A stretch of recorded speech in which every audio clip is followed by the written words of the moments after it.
is very unusual. He created something cohesively. A century later, it can expand into a language that we didn't know that we needed. It wasn't something that you appreciated because it appealed simply to the senses. I think he wanted the viewer to look inside themselves and see what the painting brought out in them. It is a place to decompress and to think about bigger issues in life. To be surrounded by these works and feel your way into a painting rather than seeing them. You can directly go to the emotions, the feeling. And that's a contribution that I think very few artists have ever reached. These people are all reacting to the work of one artist, an artist who was raised here in Portland, Oregon. Rothko.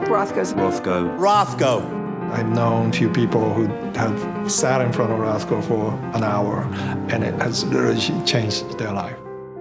From the Group Boyle studio, I'm Jen Chavez, and this is The Evergreen, a podcast from OPB about the place you call home. Today, we're bringing you the story of Mark Rothko, known for his colorful, abstract paintings of stacked rectangles with billowy borders and layered textures. His art has been auctioned for up to $186 million. He was raised here in Portland, graduated from Lincoln High School's class of 1921, and his first ever solo exhibition was just a few miles from our studio at the Portland Art Museum, which is opening its Rothko Pavilion on November 20th. So, what makes a Rothko so special? OPB Oregon Art Beat producer Eric Slade made a whole documentary about Rothko, and he's here to break it all down. Eric Slade, welcome back to The Evergreen. Thank you for being here. Thanks, Jen. Great to be back. Great to have you back. So let's start off by getting into a little bit of the history here. Can you tell us some of Rothko's backstory, Rothko's origin story, please? Sure. He was born in Dvinsk, which was part of the Russian Empire at that time. And there was this heavy military presence there. Rothko's grandfather was conscripted into the Tsar's army. There was a lot of anti-Semitism in the area. So his family knew they wouldn't last long if they stuck around. So they left for America. They arrived by steamer in Ellis Island in 1913, and they made their way all the way across country to Portland, where they actually had relatives here. And Rothko was just 9 years old when they arrived. He spoke no English, knew almost no one, so it was a rough start. You know, a lot of people have this experience of overwhelming emotion in response to these Rothkos. I think we heard a little bit of that in the people we heard talking at the beginning of this episode. I know some people you interviewed said it gives the viewer a moment to reflect, almost like a space for meditation, which I love that idea, artwork that prompts inner reflection.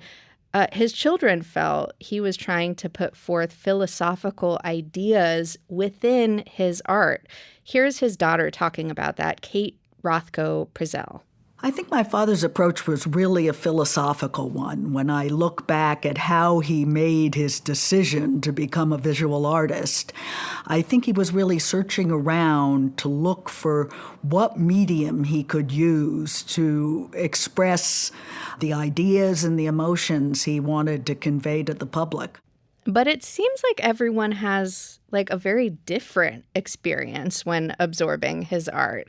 What did you find interesting, Eric, about like the wide range of emotions and reactions people have to Rothko's artwork? Yeah, it is really fascinating because you look at them, they're really simple rectangles. It's a very simple painting in a way, except there's a lot of depth to it, and they evoke these really deep feelings. People have very personal experiences while sitting with a Rothko painting. And, I asked everybody, almost every expert I interviewed, I asked them, how did he do that? And of course, there's no good answer to that question. It's I don't know. It kind of feels like almost like a Rorschach test, like how you personally respond to a Rothko is like determined by your interior, right? I think so too, but also I think it's determined by what was going on with Rothko when he painted that painting and how he could transmit what he was feeling, experiencing into that painting for us to receive. That's the magic, I think. Yeah, I love it. Okay. So an important part of Rothko's story, I think, is his strong principles around his art and his audience. He really wanted his art to be accessible, but as I'm sure other working artists can relate to, he also needed to, make money and make a living as an artist. And these two goals are sometimes in conflict. How did that conflict play out for him? Yeah, I mean, he was part of this very vibrant art scene in New York in the 1930s and 40s.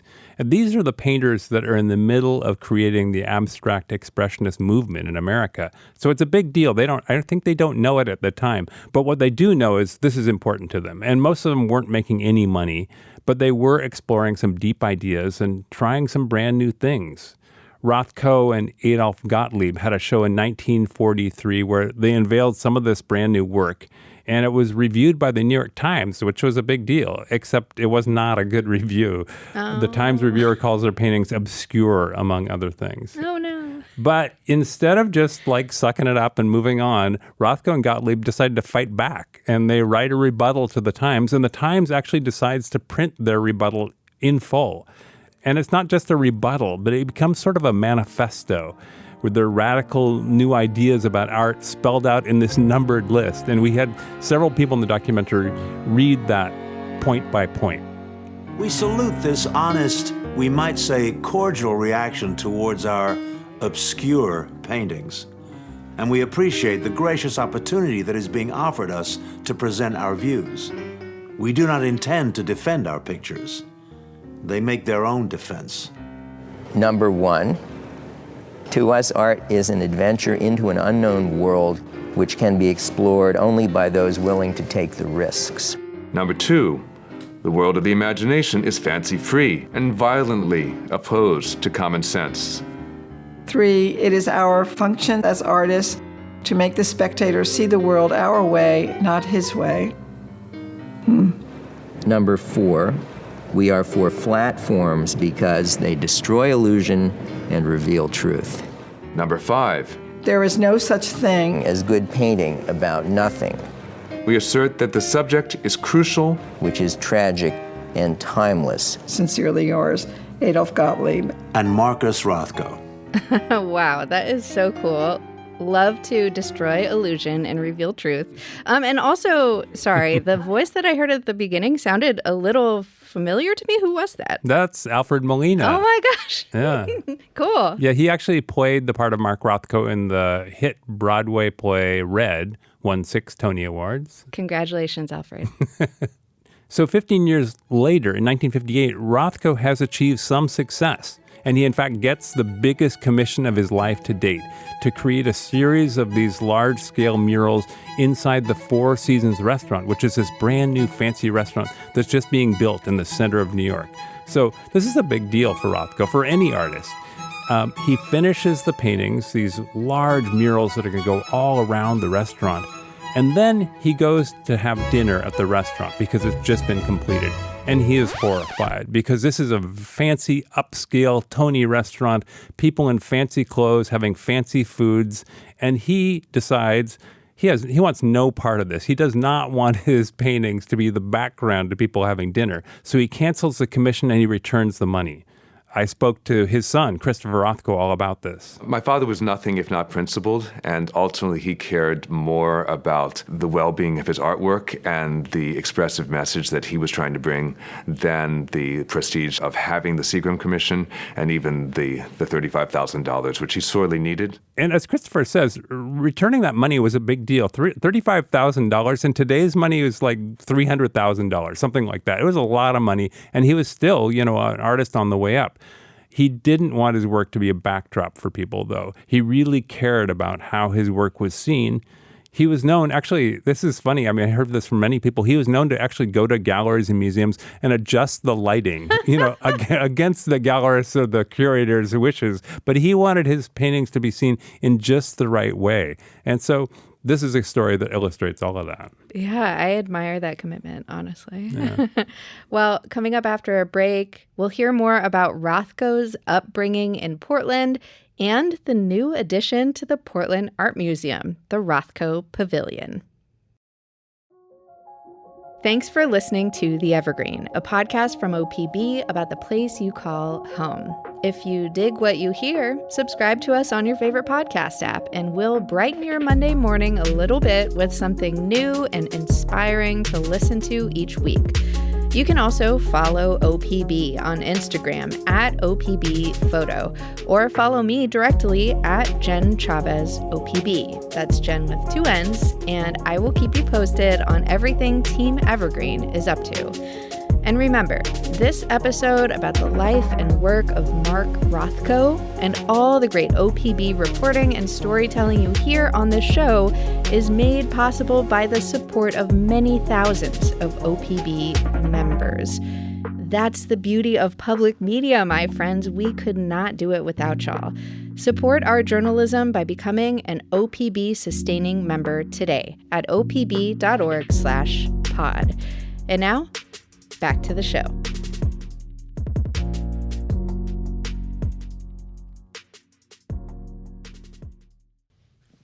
So, Eric, how do you think Rothko's sense of place contributes to his artwork, especially as an immigrant growing up in Portland, looking for a sense of belonging? I think it informed his entire life and informed his artwork quite a bit. Growing up in Portland, he always felt like an outcast. At Lincoln High School, he wrote a column that was critical of the school. That was his role at high school. And then he gets a full scholarship to Yale University. That's a big deal. He gets there and decides college is not for him. He drops out and moves to New York because art is really the thing he wants to pursue.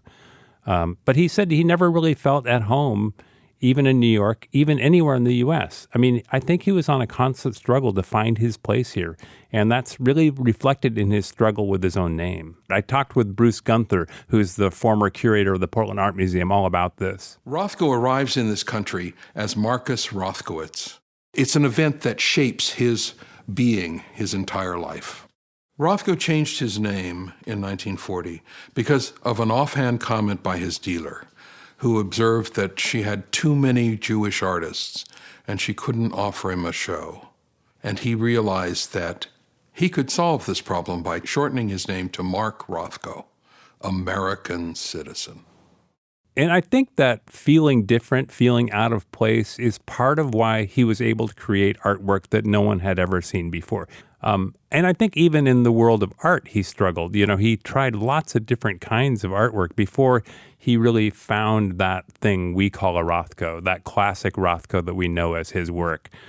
He went through a lot of things before he got there. And in fact, I think feeling different played a part in making the work that he did. He created something that no one had ever seen before. And maybe he had to be an outsider just to be able to do that. He was always in self-doubt mode, always struggled with his own internal voice. So when Rothko found his style, he settled in that place of belonging. It represented the penultimate expression of that thing that Rothko had looked for his entire life. He found a place to live and celebrate and a vehicle for his anguish. Well, yeah. Hey, I can totally relate to self-doubt mode and your own internal voice. And so I'm glad Rothko found his. So like we said earlier, Rothko's first ever solo exhibition was at the Portland Art Museum. And now they're opening up a new pavilion in his honor, which is so exciting. Please tell us a little bit more about that. Yeah, the Rothko Pavilion is a big deal. They've been working on this for over 10 years, and it represents a major expansion of the museum. They're adding 24,000 square feet of space, but it also connects the original museum with the Mark building, which is something they added several decades ago. But it connects those two buildings to make one big museum, which is beautiful. And for the first time, the Portland Art Museum will have a major Rothko painting on display. The family is loaning a major work that will be there all the time and then rotating out. So we get different Rothkos at different times. It's a big deal for the museum. That is so exciting. I can't wait to check it out. And you got to see what are considered some of the greatest Rothkos in the world while making this film. Did your own perception of them shift over time as you got to experience so many different paintings of his? Yeah, I mean, I've always liked Rothko's work, but I was mostly looking at them in books. And to be able to sit there in person in front of some of the best Rothkos. I mean, and it wasn't just at museums, but it's also in the Rothko family homes, like they have some of the best Rothkos on their walls of their own homes. Wow. Right? That's what you would do, right? Yeah, I mean, I've always liked Rothko's work, but in this project, I did get the chance to sit in front of some of the best Rothkos in the world. And it's really inexplicable how powerful they are.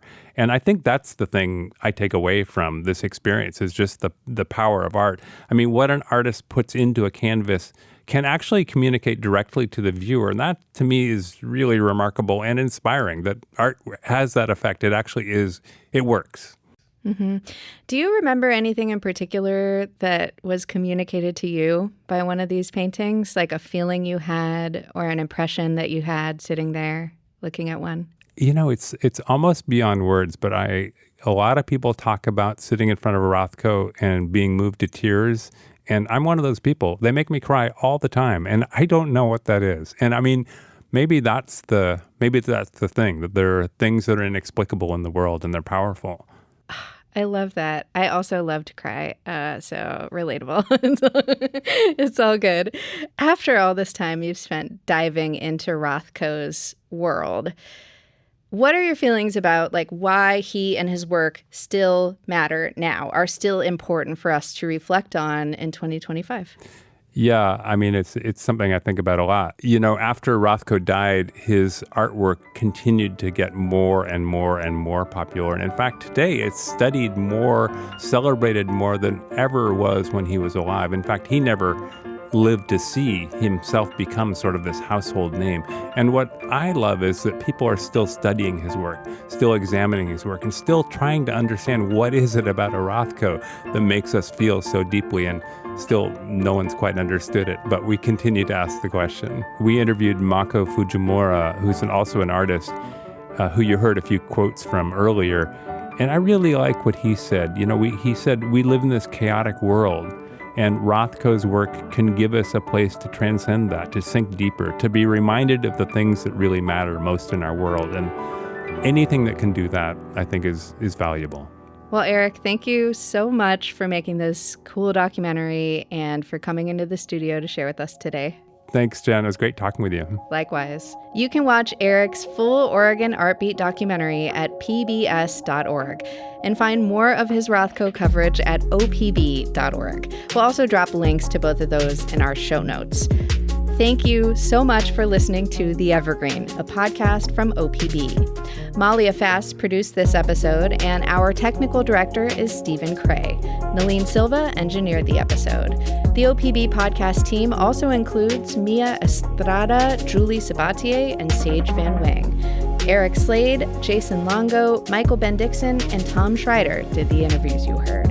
The music in this episode is from Audio Network. If you have a question for us, or you want to let us know how Rothkos make you feel, or even if you just want to say hi, please reach out. Email us at theevergreen@opb.org. I'm Jen Chavez. Catch you later.